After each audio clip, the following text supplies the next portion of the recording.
Hello everyone, Tony Rivera's here at Cigars and More.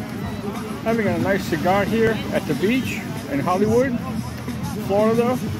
It's a Cafeina. It's a medium roast cigar made by Lucky Cigars. Very tasty.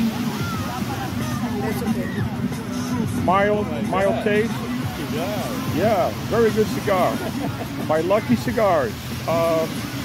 I believe it's from Nicaragua. And enjoying the sunny afternoon here at the Hollywood beach. With the family? With the family and enjoying the day.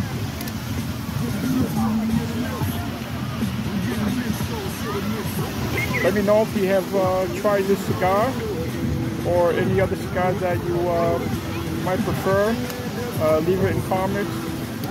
If you could subscribe to my channel, deeply appreciated. Until next time, thank you.